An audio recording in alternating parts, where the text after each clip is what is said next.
এখন নইল মনে করেন স্পিরিট আইসি ইমানের স্পিরিটে চলতে হবে। যারা কথা কব না মনে করেন এগুলো বোয়া শয়তান। ঠিক আছে না? জিন্দাবাদ জিন্দাবাদ নবীর সেনা জিন্দাবাদ জিন্দাবাদ জিন্দাবাদ নবীর সেনা জিন্দাবাদ। আমল করো নামাজ রোজা কায়েম করো খেলাফত। আমল করো নামাজ রোজা কায়েম করো খেলাফত। জিন্দাবাদ জিন্দাবাদ নবীর সেনা জিন্দাবাদ জিন্দাবাদ জিন্দাবাদ নবীর সেনা জিন্দাবাদ। আমার নবীজিকে বিশ্ব নবী শেষ নবী মানবে না যারা, ইমানের দাবিতে ইমানদার হবে না তারা। আমার নবীজিকে বিশ্ব নেতা বিশ্ব নবী শেষ নবী মানবে না যারা, ইমানের দাবিতে ইমানদার হবে না তারা, ইমানের দাবিতে ইমানদার হবে না তারা। আমার নবী শেষ নবী, আমার নবী শেষ নবী, কোরআন বলে খতমে নবুওয়াত।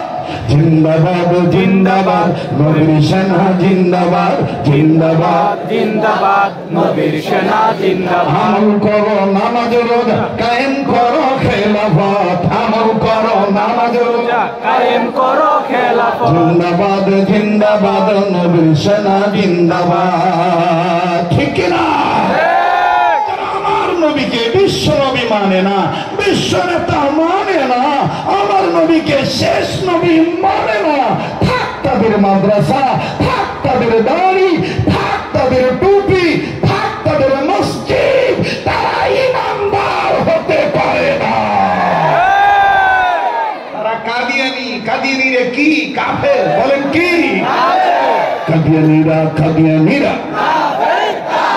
কিন্তু এই কথা কয় না, কাদিয়ানিরা কাদিয়ানিরা কাদিয়ানিরা কাদিয়ানিরা নবীর পরে নবী নাই সংসদে আইন চাই, নবীর পরে নবী নাই সংসদে আইন চাই, নবীর পরে নবী নাই সংসদে আইন চাই। নামাজ তাকবীর আল্লাহু আকবার। কোরআন হাদিস যেখানে আমরা আছি সেখানে, আলেম ওলামা যেখানে আমরা আছি সেখানে। আজকের মাহফিল সফল হোক সফল হোক, আজকের মাহফিল সফল হোক সফল হোক। আবার বলবো চলবে চলবে, আজকের মাহফিল চলবে চলবে, কতক্ষণ চলবে? সারা রাত চলবে। আল্লাহ যতক্ষণ কবুল করে ইনশাআল্লাহ। তাইলে আমরা শেষ সময় ইমান নিয়ে মরতে চাই, ঠিক কিনা? আল্লাহ কবুল করেন বলেন আমিন। আমিন। তাহলে ইমানদারদেরকে আল্লাহ কয় ভাবে ডাকছে? কখনো ডেকেছেন মানুষ বলে, কখনো ডেকেছেন তা নড়াচড়া করে কেন? না না, পাখা থাকলে থাক, না থাকলে না থাক, ক্লাস শুরু হয়ে গেছে, এখন আর পিছিয়ে ফিরে তাকানোর সময় নাই। আমি একটু ব্যতিক্রম ধরনের মানুষ, নড়াচড়া পছন্দ করি না, একদম মানে সোজা হইয়া শুনতে হবে, ঠিক কিনা? তার ভালো লাগবে না যে বোগা, কারণ একজন মানুষ সবার কাছে ভালো না হবার পারে। ও যাই বড় ডাক দিয়ে কব যে ওর সাই তো বাহি ভালো আছিল, ওর সাই তো বাহি ভালো আছিল। তো কোরআনুল কারীমের মাধ্যমে ইমানদারদেরকে আল্লাহ ডাকছে কয় ভাবে?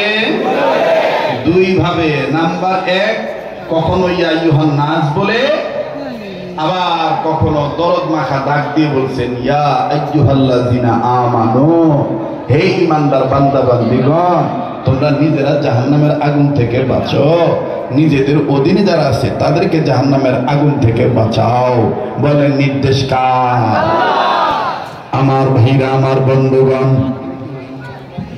লম্বা করার কোন সুযোগ নাই।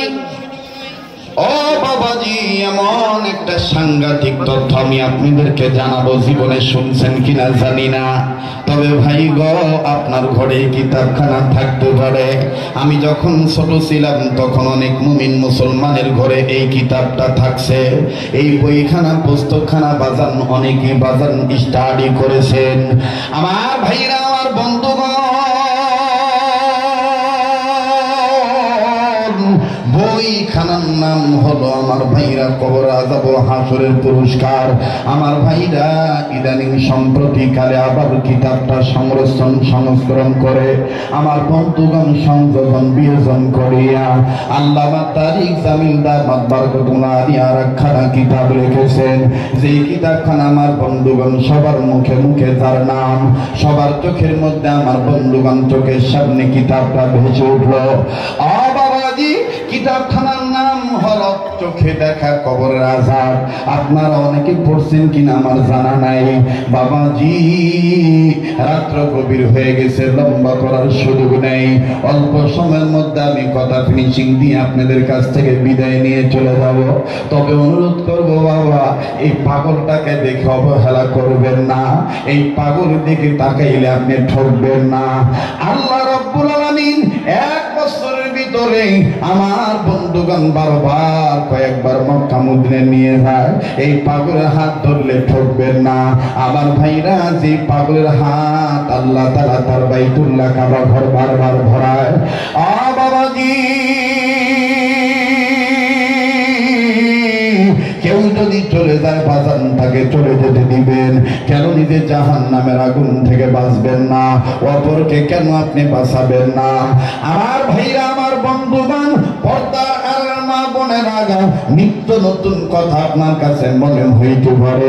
অন্যান্য ওলামায়ে কেরাম হয়তো বয়ানখানা আপনাদের মাঝে করেছে, কিন্তু এরকম গুরুত্ব দিয়ে আপনি শুনেন নাই, বুঝেন নাই। আমি তাদের নকল করে কিতাব থেকে কথাখানা বলে দিই। বাবাজি আল্লাহ এক জমিনে, আল্লাহর কোন এক জমিনে আল্লামা তারিক জামিলদার বারকাতুল্লাহ আলিয়া চোখে দেখা কোরআনের আযাব, চোখে দেখা কবরের আযাব, এই পুস্তকের মধ্যে বাতান ঘটনাটা ওয়া আহলিকুম নার, আমার ভাইরা সূরাতুত তাহরিমের এই আয়াতের অংশের তরজমা করে সুন্দর করে পাই পাই করে বুঝিয়ে দিলেন। বাবাজি আল্লাহ একজন বান্দা ইন্তেকাল করলেন, আমার ভাইরা তার দাফন কাফন সম্পন্ন হবে, গোসল হয়ে গেল, কাফনের কাপড় পরিধান করানো হলো, জানাজার নামাজ কমপ্লিট হয়ে গেল। ভাই গো কবর মৃত ব্যক্তির জন্য খনন করা শেষ হয়ে গেল। এবার কবরের সেইটে সবাই দাঁড়াইল। দাঁড়ায় যখন নিকটবর্তী আত্মীয় স্বজন বাজার মৃত ব্যক্তিটাকে কবরে নামাবে, কবরে নামানোর সময় আমার ভাইরা তার রেখে দেওয়া সন্তান, বড় সন্তান, বন্ধু পায়ে হাত দিয়ে বলবো বাবা কেউ যদি চলে যায় চলে যেতে দিবেন বন্ধু, কারো যাওয়া দেখে কেউ যাবেন না। তবে এটাও জানেন বাবা, আপনাদেরই দিনী বন্ধু পাগল আব্দুল খালেক শরীয়তপুরী বয়ানের সাথে অনেক বক্তার বয়ানের কলা কৌশল, ভাব ভঙ্গি, হুঙ্কার ঝঙ্কার, কথার অলঙ্কার, অবাদান ভাষার শৈল্পিকতা, আমার বন্ধুগণ সাহিত্যের মাধুর্যতা, বাবাজি আয়োজন বুঝে প্রয়োজনীয়তা অনেকের মানুষের মাঝে ফুটে ওঠে না। ভাই গো দিক কথা, বিগ কথা, অভিজ্ঞতার আলোক থেকে কথাগুলি বলছি। একটা কথা যেন বাজান হাত ছাড়া না হয়। যাদের কাছে মোবাইল আছে, মোবাইলের মধ্যে বাজান কথা রেকর্ড করে রেখে দিবেন। বাবাজি জীবনের শেষ বয়ান মনে করে বয়ানখানা করছি বন্ধ। ভাই গো আল্লাহর বান্দার লাশটা যখন হাতে নিল, সবাই হাতে নিয়ে 2-4 জন যখন কবরে নামাবে, দোয়াখানা যখন পাঠ করতেছে, মিনহা খলাকনাকুম ওয়া ফিহা নুঈদুকুম ওয়া মিনহা নুখরিজুকুম তারাতান উখরা। বাবাজি এলাকার আত্মীয় স্বজন আস্থাবাদন, মৃত ব্যক্তির শ্রদ্ধাবাদন, স্নেহবাদন, আপনজন, পড়শি, প্রতিবেশী। ভাই গো, এই কবরবাসীকে যখন কবরে শোয়ানোর জন্য কবরে নামাবে, বাবাজি হঠাৎ করে সন্তান, আপন সন্তান বাবার লাশটা হাতে নিয়ে কবরে যখন নামায় দিবে, নামানোর সময় সন্তান নজর করে দেখে কবরের এক সাইডে ভাই গো কেমন জানি গর্ত দেখা যায়। ডাক দিয়ে বলে, আমার আব্বাকে শোয়াবেন না, আমার আব্বাকে এখন নামাবেন না। এই গর্তটা দেখে আমার সন্দেহ হইতেছে। সন্তান বাবার কথা বলার পরে আত্মীয় স্বজন লাশটা ধরল। এই সন্তান ছেলেটা ভালো করে দেখতেছে কিসের গর্ত। ভালো করে ছোট্ট একটা কাটি নিয়া আমার বন্ধুগণ ভূতা দিয়া মাটি সরে দেখে হায় হায় সর্বনাশ, এটা সাধারণ কোনো গর্ত নয়, এটা বিশাল এক বিষাক্ত ভয়ঙ্কর সাপের গর্ত। Please please wait and see, come to the point. একটু ধৈর্য ধরেন, টের পাবেন আমি কি বলতেছি। আমি 11 বছর জবান খুলে বয়ান করতে পারি নাই বিগত ফ্যাসিস্ট সরকারের কারণে।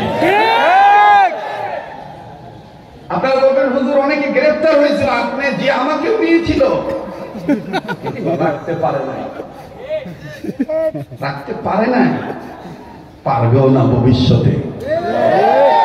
লুঙ্গি পরা মুভি দেখছেন, তা কি হয়েছে? পরনে আমার লুঙ্গি, কোরআন সুন্নাহ আমার সঙ্গী। যতই বলেন জঙ্গি, কাম হবে না আপনার ওই ভঙ্গি। বলবো না বাদ দেব? বলেন বলবো না বাদ দেব? ছেলেটা ডাক দিয়ে বলতেছে, সর্বনাশ, আমার বাবাকে কবরে আমি শোয়াইতে পারবো না, এটা তো সাপের গর্ত।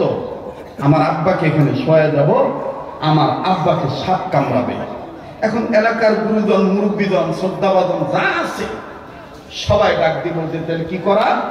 ছেড়ে বলতে, যেহেতু লাশের ওয়ারিশ আমি, আমার বাবাকে এখানে শোয়ানো যাবে না, আমার বাবার জন্য আলাদা একটা কবর খনন করা হোক।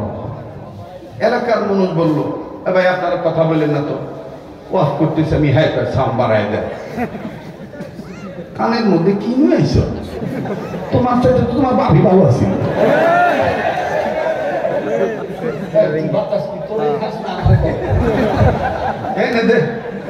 আস্তে আস্তে দেখো, ঘুরেছ না, এইভাবে বাদশার মতো বাতাস করবি। কথা কয় না, আপনারা রাগ করতেছে নাকি? আমি কিন্তু একটি দিল খোলা মানুষ। আমি এখানে কোনো বক্তা হয়ে বসি নাই, আমি আপনাদের একজন সন্তান, দিনী ভাই হিসাবে বসেছি। অনুরোধ থাকবে, কেউ কথা বলবেন না, ডোন্ট ডিস্টার্ব প্লিজ। আমি মানতে পারবো না কোনো ডিস্টার্ব, হতে চাই মোরা সবাই জান্নাতি স্টাফ। ঠিক আছে না? জি জি। মমতা আমার বিরুদ্ধে একটা রিট করছিল, আমার বিরুদ্ধে, রেজাউল করিম কাউসারির বিরুদ্ধে। মরহুম রেজাউল করিম কাউসারি সিরাজগঞ্জের মানুষ থাকলে বুঝবে, উল্লাপাড়ার সন্তান ছিল। কাউসারের বিরুদ্ধে, আমার বিরুদ্ধে আর বরুণ রশিদ বিরুদ্ধে, এই 3 জনের বিরুদ্ধে মামলা করছিল। মামলাটা করতে করতে করতে করতে এতদূর পর্যন্ত পৌঁছেছিল, যার পরিপ্রেক্ষিতে বিচারপতি সাদামানি, না না আমি অসম্মানের কথা বলবো না, ওনারা কয়েকজন মিলে 116 জনের একটা নামের তালিকা করছিল। আপনারা কি জানেন? ওই 116 জনের মধ্যে কি আমার নাম নাই? তাহলে যারা বলেন যে আপনাকে তো কিছুই করে নাই, তাহলে আমি কি এটা মানসিক ভাবে নির্যাতনের শিকার হই নাই? 116 জনের মধ্যে আমার নাম ছিল 14 নম্বরে। একটু ভালো করে লিস্টটা দেখবেন, 116 জনের মধ্যে আমার নাম ছিল 14 নম্বরে। ভালো কি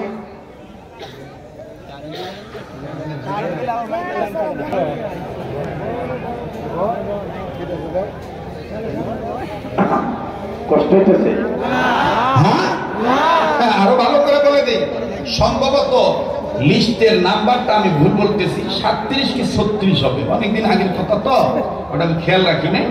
কিন্তু 116 জনের মধ্যে সবার নাম ছিল সাধারণ নাম। মৌলানা নুরুল ইসলাম অলিপুরি, মৌলানা কারো নামের শেষে সাহেব লেখা ছিল না।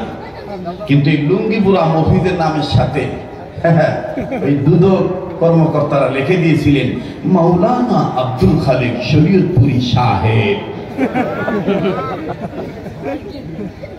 ভালো করে দেখে আমার বন্ধুগণ, তখন দেখবেন এই 116 জনের যখন লিস্ট হইল, তখন টেলিভিশনে 71 টিভি জনদর্দী কিছু সাংবাদিক আমার দিক তাকা, এদিক তাকা, দেখায় দিই এইরকম নাকের আগে চশমা নিয়ে হাতা কাটা ব্লাউজ পরে কলম একটা হাতে নিয়ে বলতো, জি ম্যাডাম আপনি বলুন মৌলবাদীদের বিষয়ে। ওই সাইড থেকে মৌলবাদী আখ্যায়িত করে ওলামাদের বিদ্বেষ হয়ে কথাগুলি বলতো। আর এই খবরটা আবার রাত 8টা 9টা 10টা 11টা সারাদিনের খবরে সাংবাদিকদের ভাষায় তখন বলতো, দেশটা মনে হয় জঙ্গিবাদদের মৌলবাদীদের কারণে রসাতলে চলে যাচ্ছে। সংবাদটি প্রচার করা হচ্ছে স্বাধীনতার মুক্তিকালের জনগণের পক্ষের টেলিভিশন থেকে।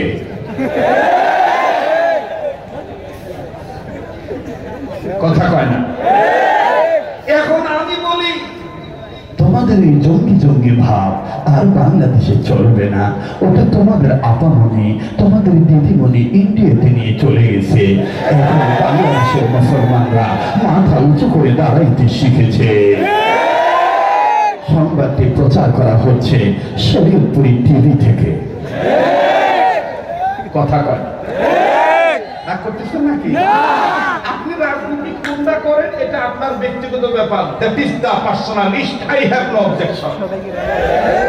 আমার কোনো অভিযোগ নাই। কেডা জঙ্গল, কেডা মঙ্গল, কেডা লাঙ্গল, কেডা ধানের শীষ, কেডা নৌকা, কেডা কি, এটা যার যার ব্যক্তিগত ব্যাপার। কিন্তু মনে রাখবেন, কোরআন সুন্নাহর গায়ে যদি আঘাত দিতে চান, পূর্বের যে অবস্থা হয়েছিল তার চাইতে ভয়াবহ খারাপ অবস্থা হবে। মোহতারাম হাজিরিন, অনেকে এখন চলে যাবে আর কবে যে না না ওর বাপি ভালো আছি, ঠিক না? আপনার যদি থাকেন তাহলে আমি বয়ান চালাবো, নাইলে চালাবো না। বলবো যেরকম বলবো, ছেলেটা খুব জিদ ধরলো, আমার বাপেকে কবরে মাটি দিতে দেবো না, এই কবরে মাটি দিতে দেবো না। আল্লাহ বাবা বসো, আবার লাগবে আমি বলবো। মাশাআল্লাহ, খুব সুন্দর পরিবেশ। আমার ভাই আমার দিক তাকান, একটা ডাক দেন তো, বলেন তো আল্লাহু আকবার। আবার বলেন আল্লাহু আকবার। ও মুসলমান, আল্লাহর বান্দা সন্তান হইয়া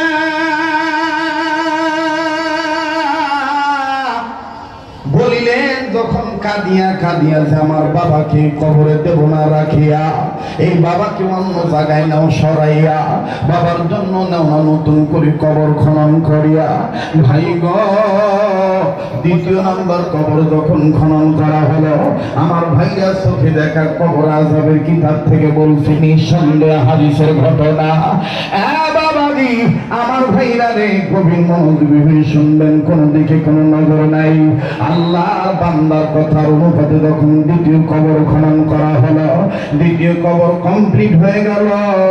এইবার মৃত ব্যক্তি যখন কবরে নামাবে, এই সন্তান যখন আমার বন্ধুগণ বাবাকে নামানোর সময় মিনহা খলাকনাকুম ওয়া ফিহা নুঈদুকুম ওয়া মিনহা নুখরিজুকুম তারাতান উখরা বলে, আবার যখন দিক বিদিক ছোটাছুটি করে না, একবারে নজর করে কবরের চতুর্পাশে যখন আমার বন্ধুগণ চেক করতেছে এই কবরে কোনো সমস্যা আছে কিনা। এইবার বাবার লাশ নামানোর সময় নজর করে দেখতেছি ওই কবরতে ছিল একটা গর্ত, কিন্তু এই কবরে দেখা যায় দুইটা গর্ত। ছেলেটা ডাক দিয়ে বলতেছেন, ওগো আমার আত্মীয় স্বজন, আমার শ্রদ্ধাভাজন ব্যক্তিবর্গ, এলাকার গুণীজন, আপনারা আল্লাহর হস্তে আমার বাবার লাশটাই কবরে নামায় না। আমি একটু দেখি এই কবরের মধ্যে কেন আরো দুইটা গর্ত দেখা যায়। ছেলেটা ভালো করে চেক করলো, চেক করে দেখা যায় বাবা ওই কবর তো কি ভয়ঙ্কর সাপ দেখেছে। আমার বন্ধুগণ, এই কবরে আরো দুই করতে আরো ভয়ঙ্কর ভয়ঙ্কর সাপ দেখা যায়। বন্ধু ছেলেটার নজর করে দেখতে পাইল বাবার লাশ যখন কবরে নামাবে আমার বন্ধুগণ সাপ ফুস করে মাথা বের করে, আমার ভাইরা ফুসফাস করে। ছেলেটা ডাক দিয়ে কয় সর্বনাশ সর্বনাশ, আমার বাবার লাশটাই কবরও নামানো যাবে না। এলাকার গুণীজন আলেম ওলামা বল ডাক দিয়ে বলে হায় হায় কি এমন অপরাধ করেছে এই পিতা, হারি পিতারই আজাব, পিতার গুনার কারণে বাস্তবিকে তার কবরে আজাব দেখা যাইতেছে, সাপ দেখা যাইতেছে। সন্তান কান্দার ডাক দিয়ে বললেন হুজুর বেয়াদবি মাফ করবেন, কষ্ট হয়ে যাইতেছে, আপনারা ৩য় নম্বর একটা কবর খনন করেন। এবার